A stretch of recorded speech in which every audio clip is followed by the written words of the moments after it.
Hello everyone, कैसे हैं आप सभी। उम्मीद करती हूँ अच्छे होंगे, स्वस्थ होंगे और अपनी तैयारी में लगे होंगे।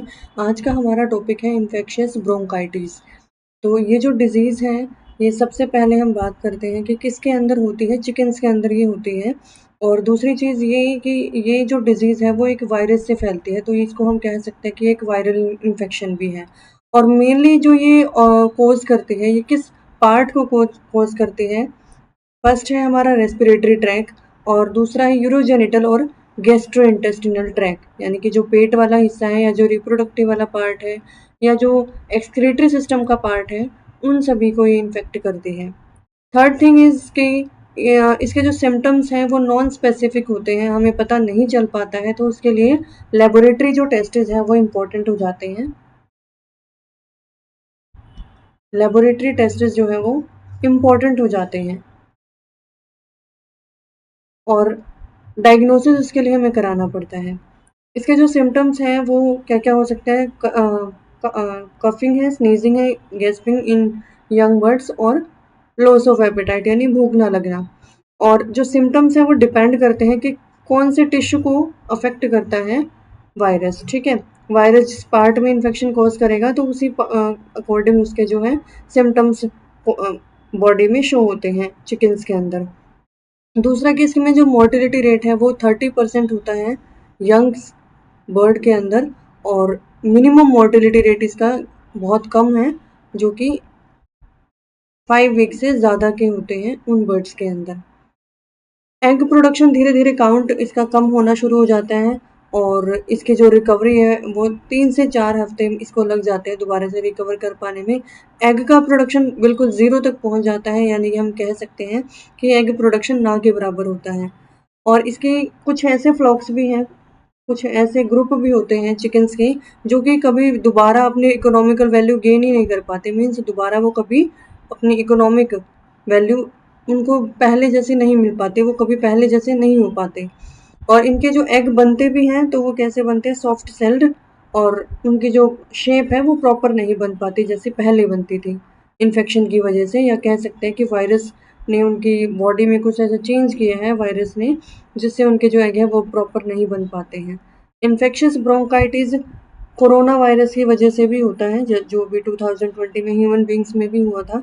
तो इन्फेक्शियस ब्रोंकाइटिस जो है कोरोना वायरस की वजह से होता है।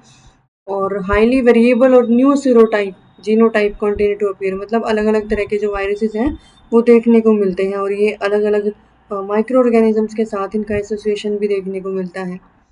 वायरस जो है वो जल्दी ही मर भी जाते हैं, मतलब ख़त्म भी जल्दी हो जाते हैं, बट इनका जो स्प्रेड है एयर के थ्रू वो भी काफ़ी जल्दी हो जाता है, फैल जाते हैं काफ़ी लंबे डिस्टेंस तक।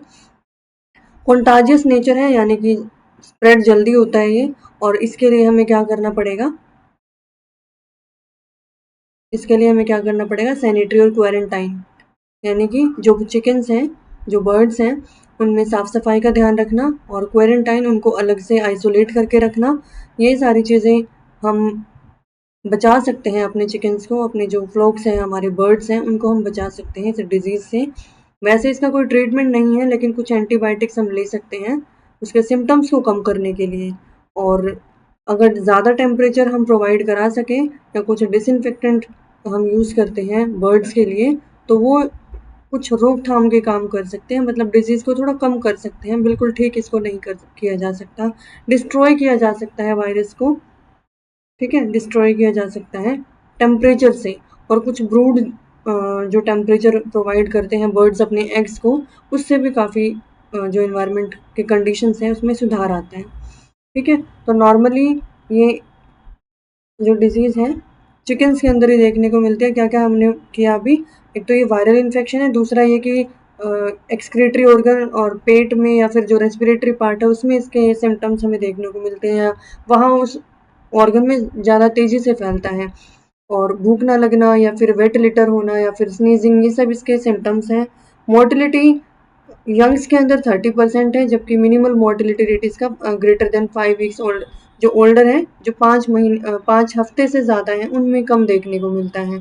एग का प्रोडक्शन कम हो जाता है, 3 से 4 हफ्ते रिकवरी में लगते हैं। और कई बार कुछ फ्लॉक्स ऐसे होते हैं, कुछ ग्रुप ऐसे होते हैं जो कि दोबारा कभी भी ठीक नहीं हो पाते पहले की तरह।